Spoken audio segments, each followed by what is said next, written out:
Alright guys, how's it going? Hope you're all doing well today.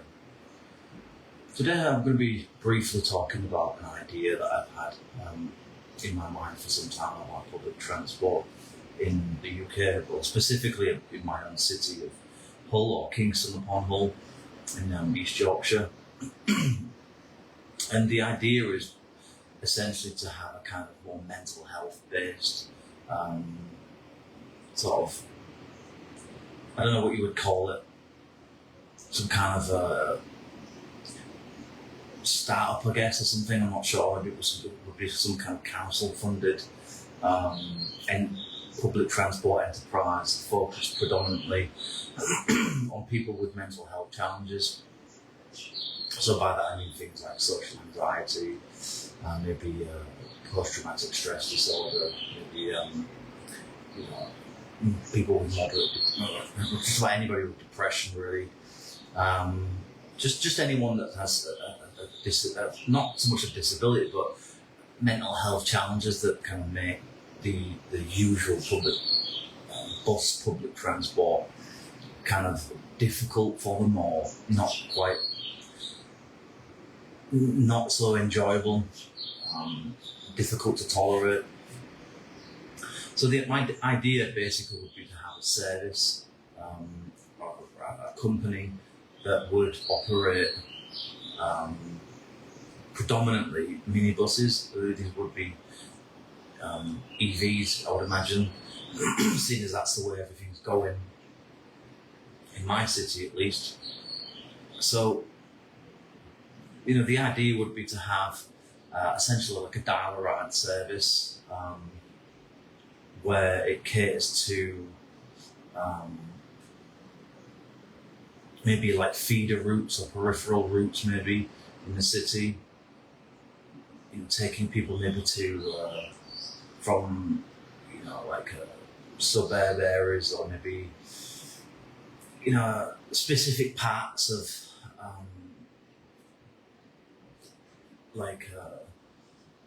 specific parts of the city, but that aren't quite extremely busy. They're busy, but they're not like excessively populated with footfall. So those are the kind of routes I would focus on. And obviously these services would focus on maybe like health centres, hospitals, taking people to clinics, the interchange or the bus station or whatever, train station, etc. And the reason I think that this is important, and I think it should become a reality, is because I think it would make people more, a certain section of the population, more interested in using buses if they felt that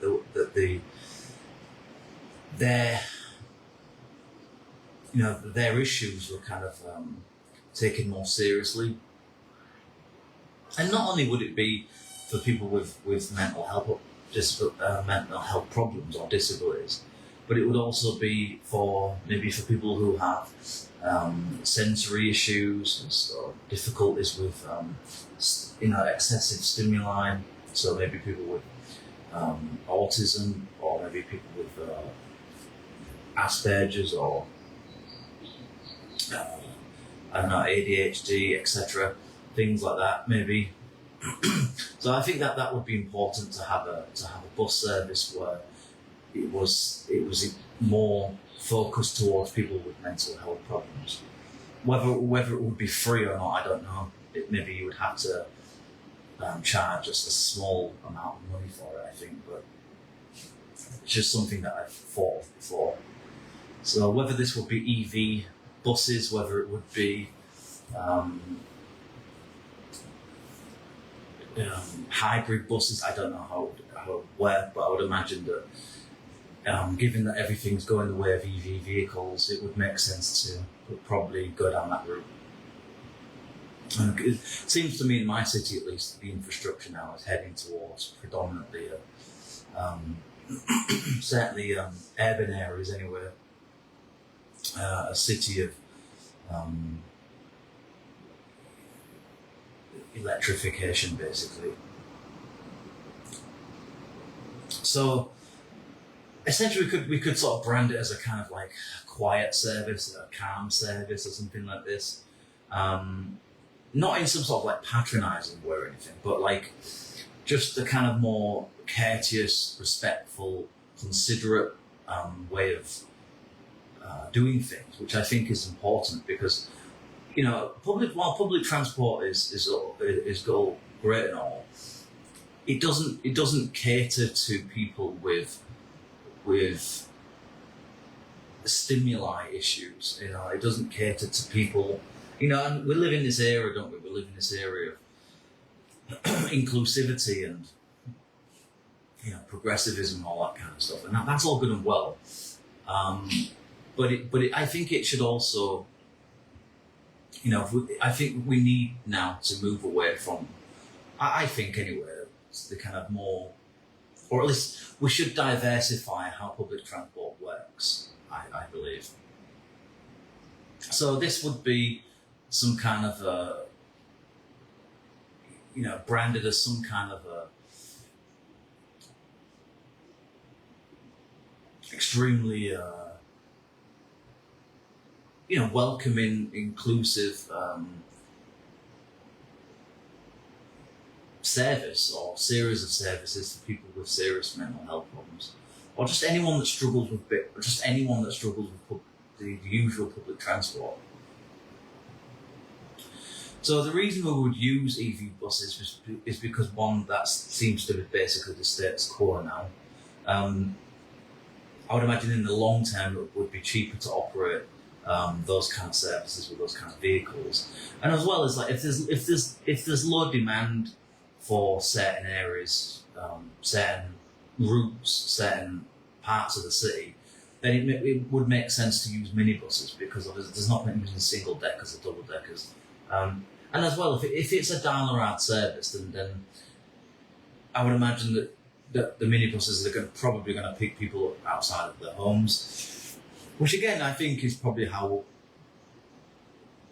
I think naturally that's what I think a lot of people will be wanting to have in the coming years. I think the old concept of public transport as far as bus transportation is concerned, I believe is a bit outdated now, really. I don't really think a lot of people, certainly in the coming years, are necessarily that interested in taking, apart from like absolutely necessary routes anyway, necessary journeys. I don't really think a lot of people are interested in, the typical public transport options, or how things have typically been for a very long time. Because as you all know, going on public transport is often about having to tolerate other people's behaviour, and especially now with the gradual introduction of electric vehicles, it's going to be a much quieter. They're going to be obviously going to be much quieter vehicles, so that's going to essentially amplify noises, and it's going to make a lot of people who don't find that kind of thing easy to tolerate kind of feel exposed. And I think for those people, should have an option. Those people should have some kind of a viable alternative to public transport, and that's what I'm suggesting here, really.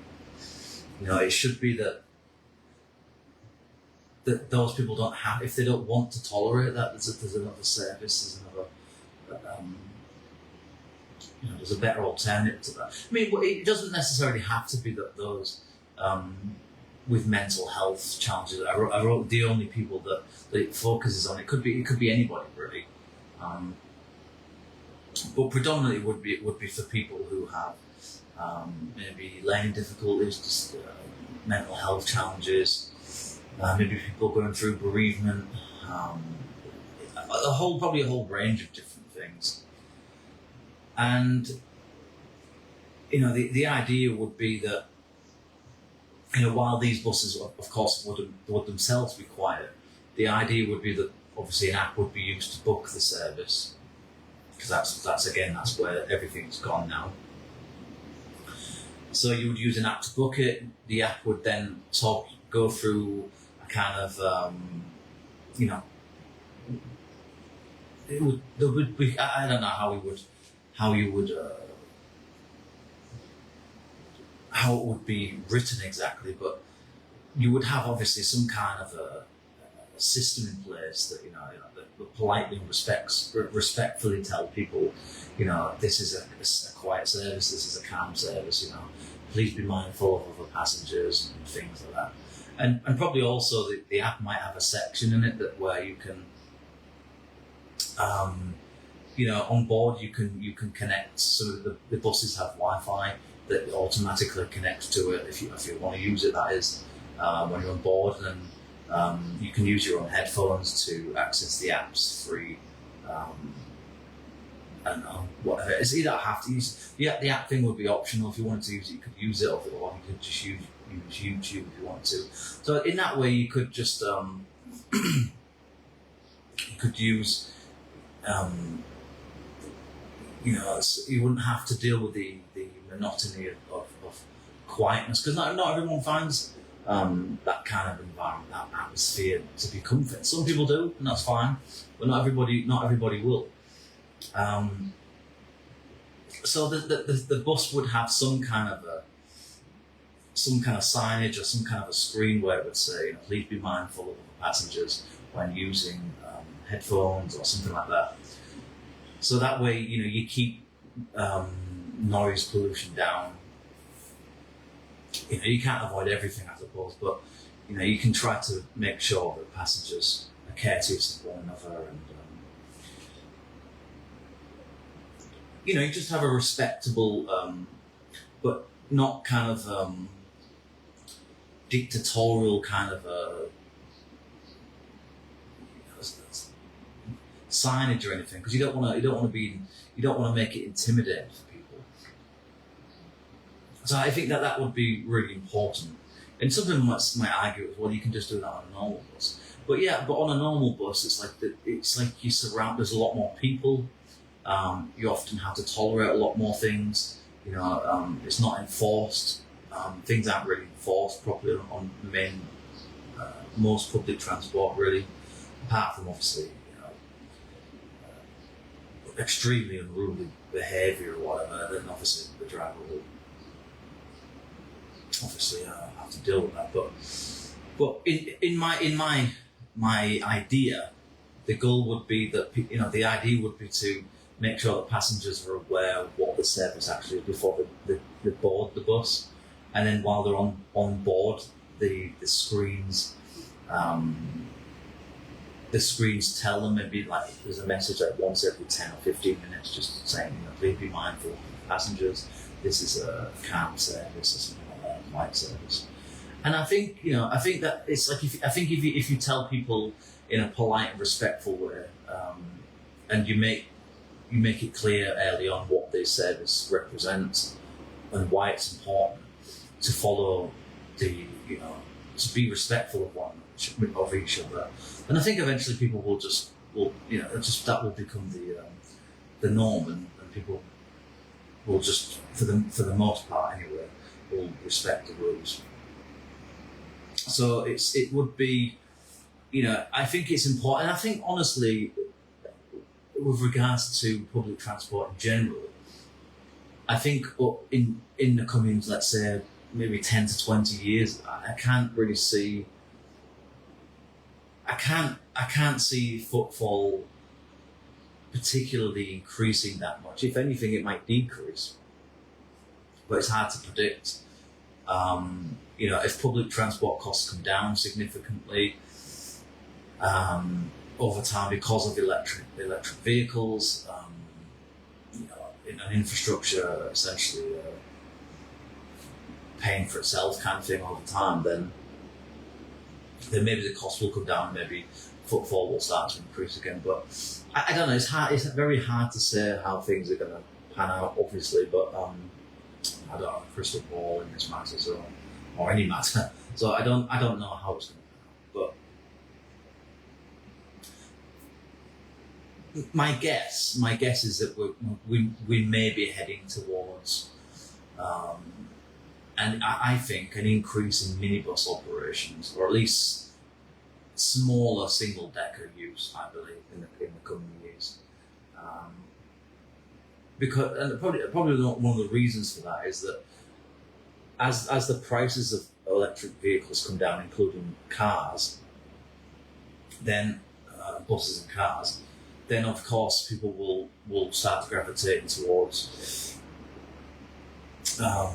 buying electric cars. So, and that's not it's not like it's not already a kind of phenomenon. It is, but it's definitely gonna. Well, I feel pretty confident that's going to take off in the coming years. So with that, potentially that then has an impact on footfall for bus travel. So that then might mean that major companies like Stagecoach will then have to reevaluate their business model, and will have to start making some serious decisions about services, which services they cut, which new services they introduce, what kind of vehicles they start operating on certain routes, whether certain parts of routes are cut out because of it's not viable financially to operate certain areas anymore. Just not enough footfall to make it worthwhile bothering with. So eventually there probably will be a market for some kind of a minibus operated dial-a-ride system, I would imagine, at some point. And I am aware that there are, I believe there's 2 dial-a-ride services in my city. I know there's the Eastwell Community Transport Company, and I think there's and I think, is it called a Minibus or something like that? I think it's operated. It's like it takes people to clinics and hospitals. I think. I don't know if it's a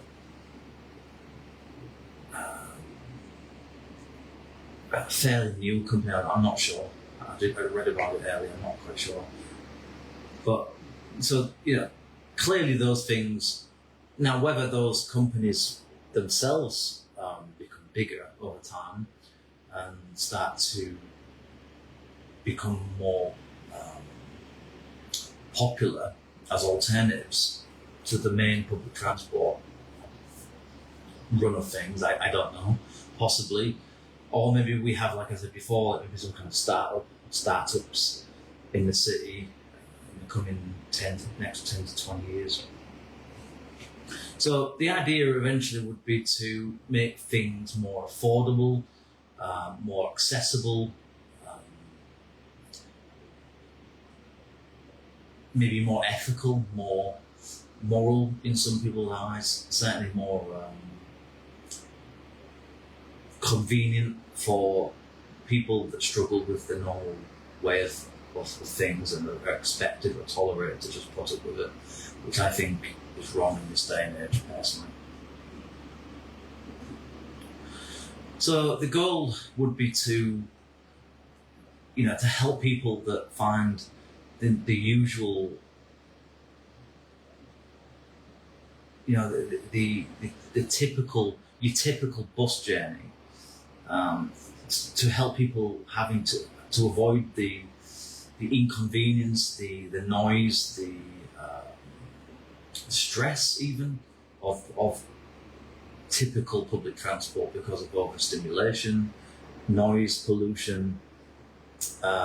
Maybe maybe services have been cut, maybe, or the timetable's a bit skew with or something, whatever it might be, or just maybe it's they've had problems on public transport before with rowdy or unruly passengers, certain behaviour that's not dealt with properly. Whether it's people blasting music out on their phones, or vaping, smoking, drinking, just excessive noise. It's not for everybody. And I don't think that everybody should have to put up with it, quite frankly. I think it's wrong. I really do. So what would these buses have then that the your average bus doesn't have? Well, I think the first thing would be that there would be an app, like I said, that would be associated with that would be connected to the bus, and you can connect to the Wi-Fi automatically, and that takes you to an app where you can maybe use white noise if you don't want to, because not everyone likes the tedious quietness of EV vehicles. Some people will, it's an option. You don't have to use the app, but if you don't want to use the app, then obviously that's fine. But the app would be there to cater to people who find it quiet just a bit uncomfortable, really. So whether that's like low ambient music, that maybe the app has a couple of sections on it that you can use. Maybe it would be a free app, or it's you can use it because of your ticket. It's that you pay for it, buy a ticket or something. So you could have some kind of maybe the bus has some kind of like very low ambient music playing or something. Just to kind of make it a bit more comfortable for people, or some kind of background music but at a low volume. Like I said, the app thing, that would probably be a good idea. Obviously, you would be expected to use headphones. Now, you might be able to actually buy headphones through the app. So whether you get given them on the bus when you get on the bus, or whether they deliver them to you at some point, I don't know how that would work, but or you can just bring your own headphones. But again, the app would say, please be courteous of other passengers, etc.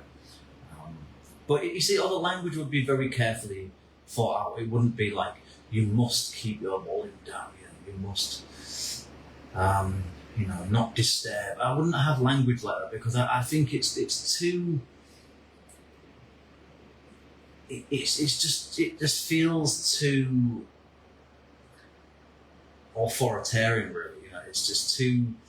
That's kind of part of the. That's one of the things that public transport has, as well as this thing of don't do this, don't do that, don't do this, don't do that, and I think, while of course it's important to have discipline and rules, and to set boundaries, and to have expectations of people, not only just for a passenger, but for the company's reputation as well.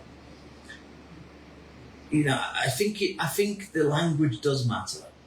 I think how you approach things matters, and I think if you word things correctly, you're more likely to get compliance. If people feel stressed or threatened or enforced too much, then they're going to kind of rebel against it. The idea is to get people to want to comply, not force, people to feel forced that they have to. So it's to make people see that it's beneficial for everybody to behave, to follow the rules, because it's the right thing to do for other people, but also for you, because you have to do things that you have to be respectful, you have to be considerate of other people, because you would want the same thing you would want the same principles to be applied to other people when you're in the vicinity of other people. So it matters.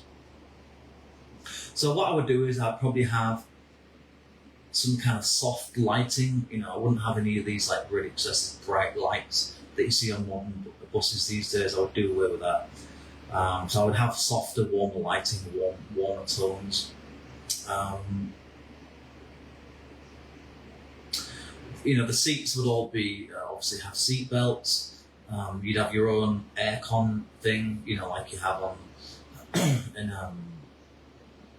it'd be like that typical kind of thing you find on a plane, you know, but you might have it above you, or maybe it's in the seat in front of you. I don't know how exactly it would be, but you'd be able to control, you know, airflow kind of thing. And obviously there'd be a heater beside you as well. So obviously everything would be thought of, and everything would be you know, obviously well thought out throughout the seasons. So, you know, as far as like maybe the announcement thing, I don't know how that would, because obviously that's a phenomenon now. So whether the announcement thing would be done via the app, maybe that, you know, if you don't want to,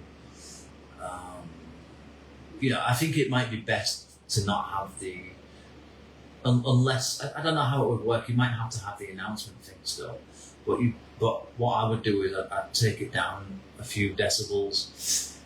I certainly wouldn't allow it to be at the same volume, the level of volume that most public transport have these announcements set at, because quite frankly, it's intrusive, it's annoying, and I think personally I find it a bit disrespectful, because it's like it's loud and it's excessive, and it doesn't make. Someone might say, well, public transport isn't about comfort; it's about, you know, accessibility. It's about you know, practical transportation. Yes, that's true, but I also think that transport should be comfortable for people, and I'm not just talking about, you know, just physical comfort, seat designs and things like that, but it should be comfortable on the ears, it should be comfortable on the eyes, and I think these things do matter. I think the sensory aspects matter in transport, and that's what I believe is lacking significantly in today's public transport sector overall. I would say, you know, it's not only on buses, it's in trains. I think, yeah, it's difficult because, of course, you know, you can't expect everything to be your own way. But I think my suggestion here, my idea, would be a workaround, because while you'll probably never get rid of the main sources of public transport because they're big money earners and they serve a lot of people, and that's fine. I do think that there is a need for new alternatives for certain people, and the way to do that is not only to obviously establish new companies and new services and new branding, you know, a new vision for public transport, or rather a specific type of focus of specific types of public transport. You know, it matters that people's sensory, you know, it matters that people's senses are taken into account much more seriously than they currently are. So with regards to the announcement thing, I don't know whether there would be some kind of major screen at the front of the bus. I don't know. Maybe there would be some kind of screen there for everyone.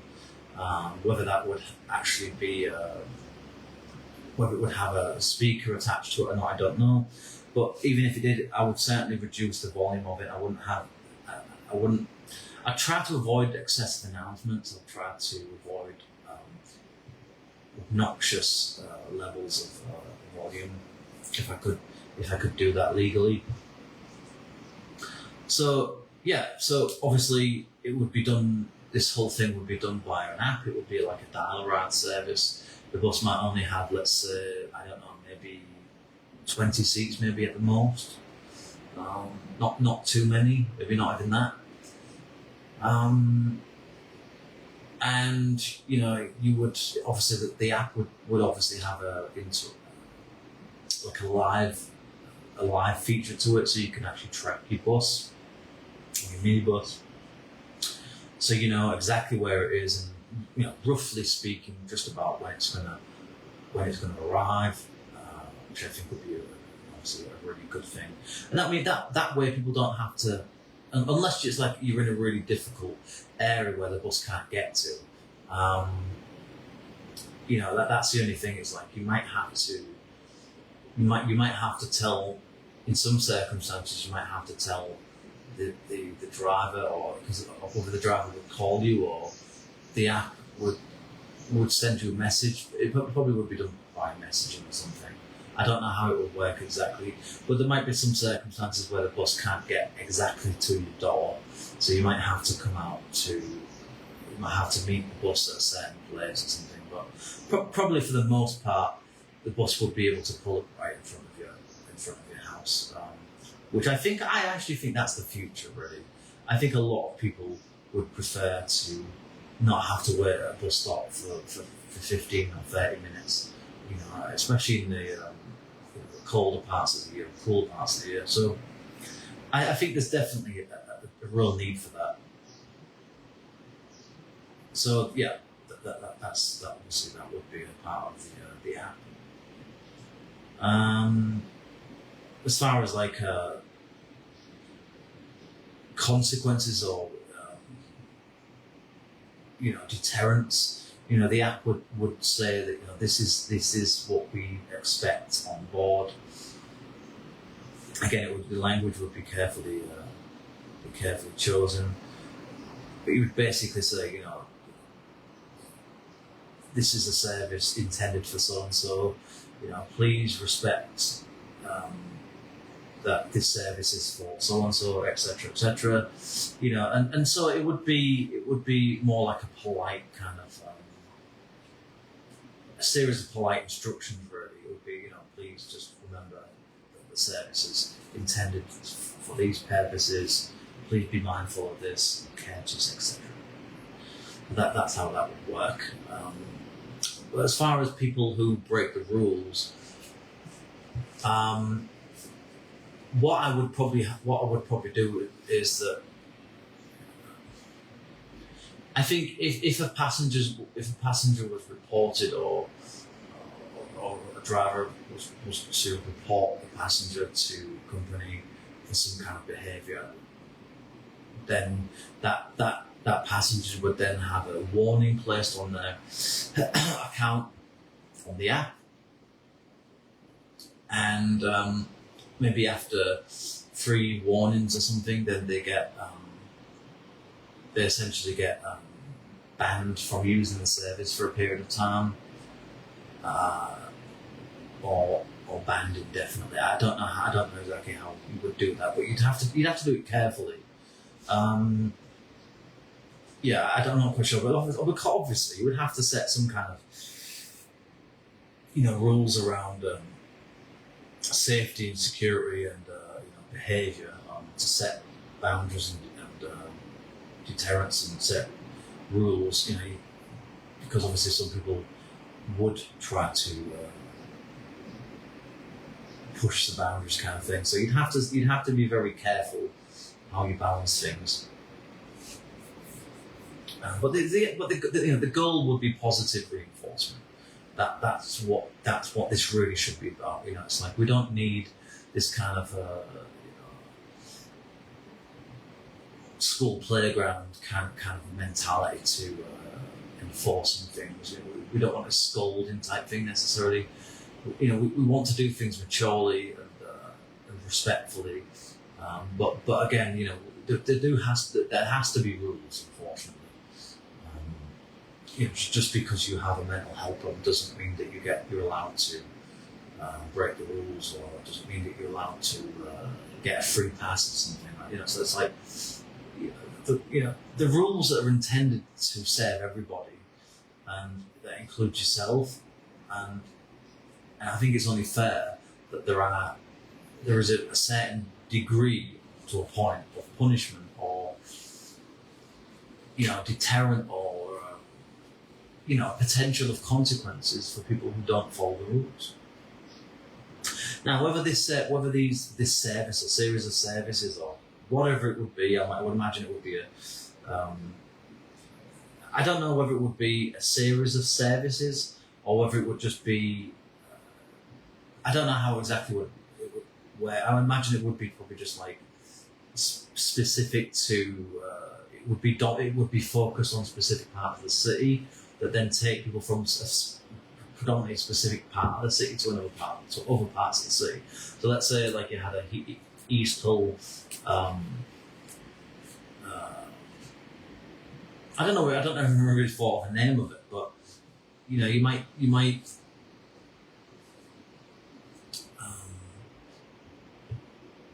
I haven't really thought about it yet, but I have to try and think of a name. But essentially, you would have maybe you'd have 3 sort of sections of the company. You'd have the North Hull section, the East Hull and the West Hull section.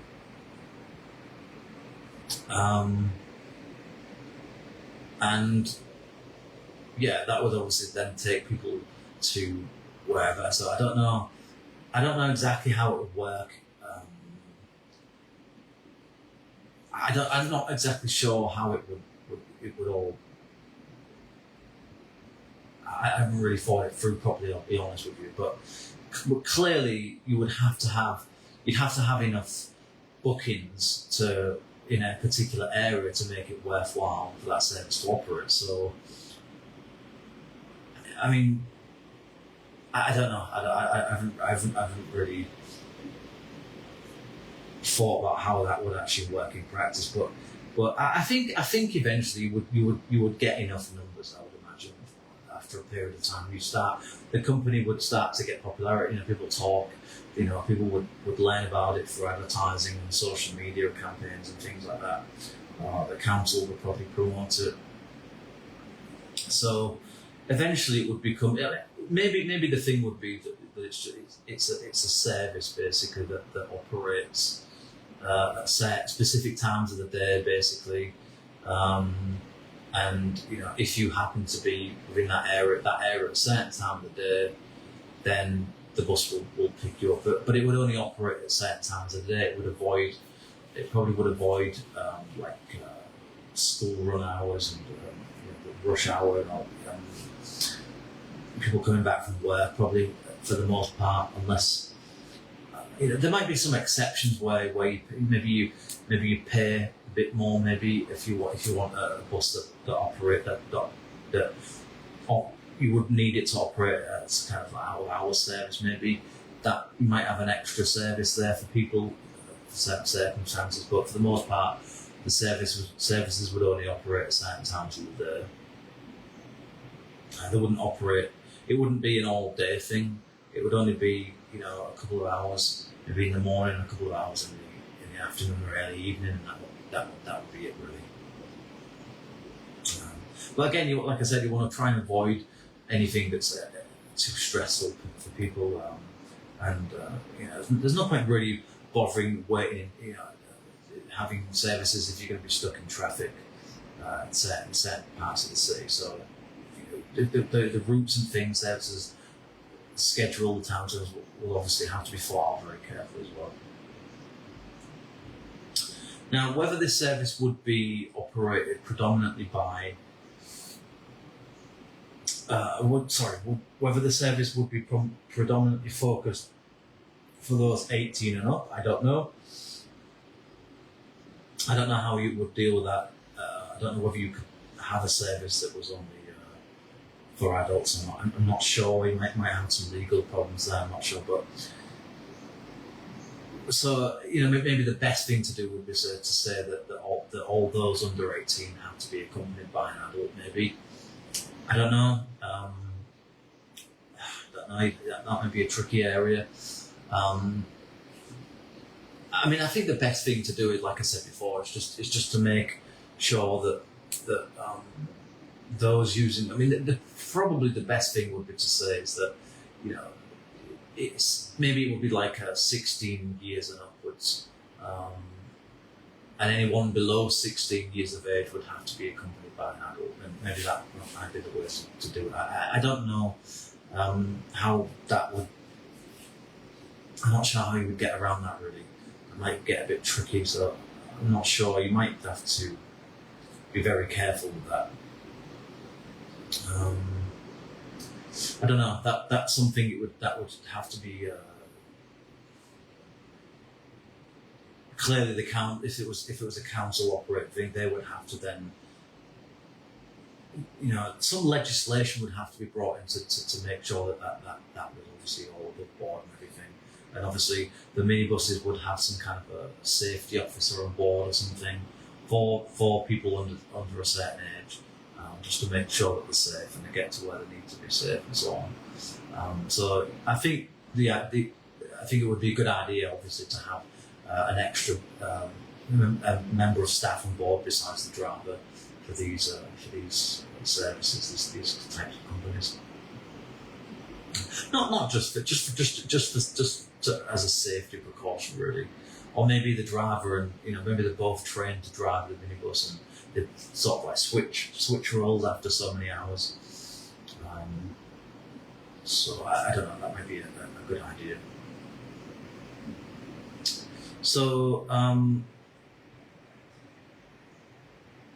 think that, the goal is to make sure that the service is clear what it represents. The rules are very clear. The enforcement is done carefully. And there would have to be obviously a lot of consultation, a lot of meetings with Hull City Council or whatever councils, city councils, county councils, wherever these things were going to operate. I know that these things are I know that down the road services exist in other parts of the UK. I know that they've just had some EV operated minibus. I know there's one. I think there's one in London. I think there's another one in Scotland, I think, as well, if I'm not mistaken. So I think this is probably, my guess is that this is the future. This is probably the future of public transport. And I'm not saying that single deckers and double deckers are going away anytime soon, but I do think we're going to start to see maybe a bit of a hybrid model over the coming decades. Because I suspect and I fear, in some ways. And then again, having said that, maybe this will be a good thing, that footfall passengers footfall is going to decrease over time. So that actually might turn out to be a positive thing,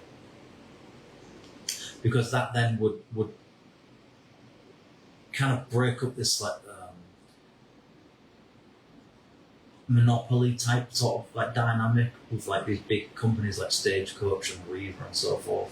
So you might start to see more council operated companies or smaller companies operating maybe a fleet of 15 EV vehicles or something.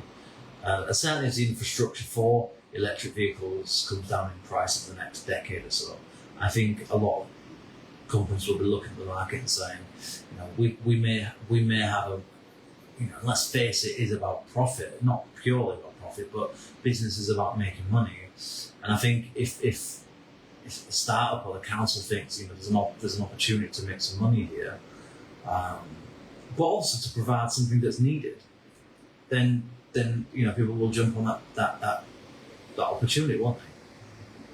So it'll be cheaper to run a small number of vehicles, so the operating costs of the company won't be too. It might be difficult initially because you'd have to borrow a lot of money to buy a fleet of electric vehicles, to be able to afford the infrastructure. But then again, if it's only a small fleet, it might not be too difficult to achieve, and probably over time you'd make your money back anyway. So. But obviously, this would have to be all done through. It would probably take years to get something like this off the ground, I would imagine. Certainly given the state of how things happen in my city, it seems to take at least 10 years or so before anything ever gets off the ground. So, clearly this wouldn't be something that would happen overnight. I'm not suggesting that it would be. I'm not even suggesting that it's a realistic proposition. I don't know whether it would work or not.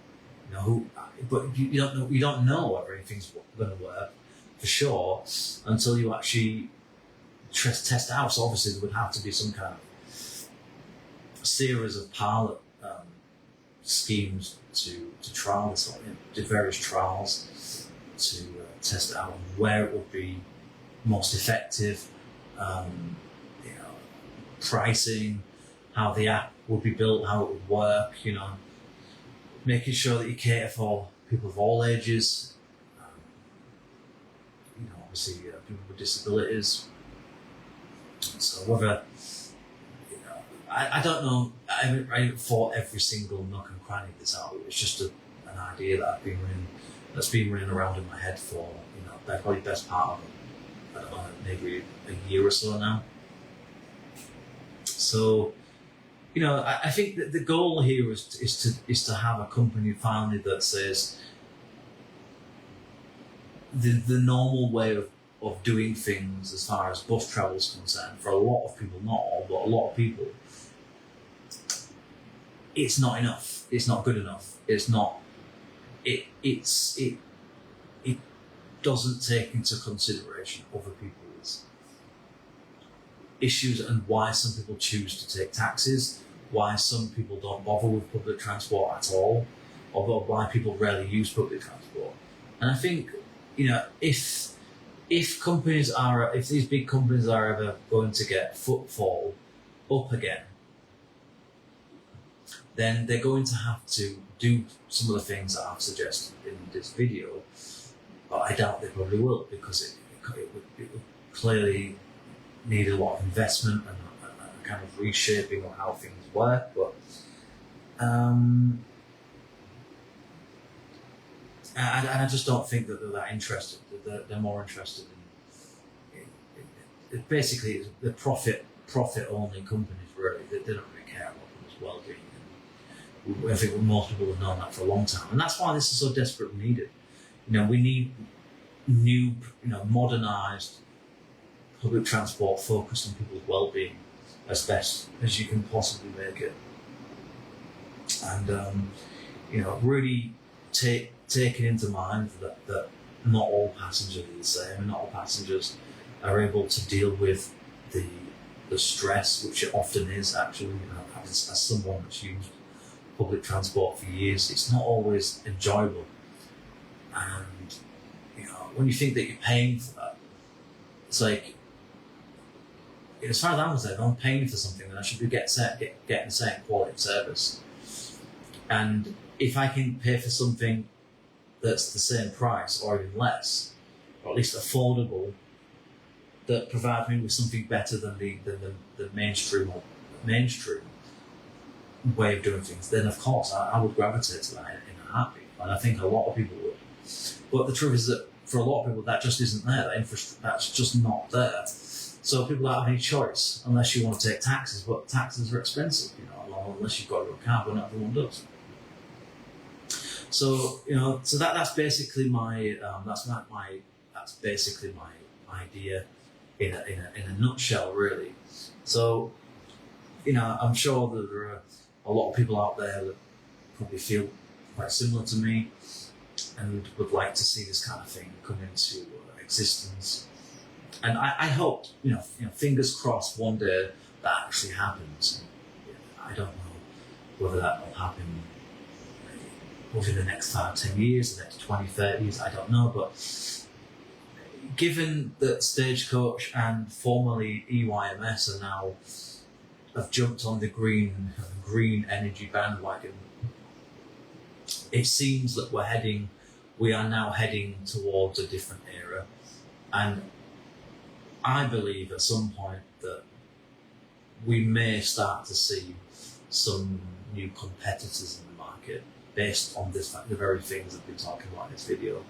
So, but anyway, that's all I've really got to say about it for now. I haven't thought this entire thing through properly because I'm not a businessman. I haven't got the money to just build this company myself or anything. But it's just an idea. I hope it resonates with other people. So let me know what you think. Do you think it would be a good idea? What kind of problems do you think we could create? Where would we get the money from? Tell me what you think. yeah, that's all I've got really. So thank you very much for watching the video, and I'll catch you on the next one. Thank you. Bye bye.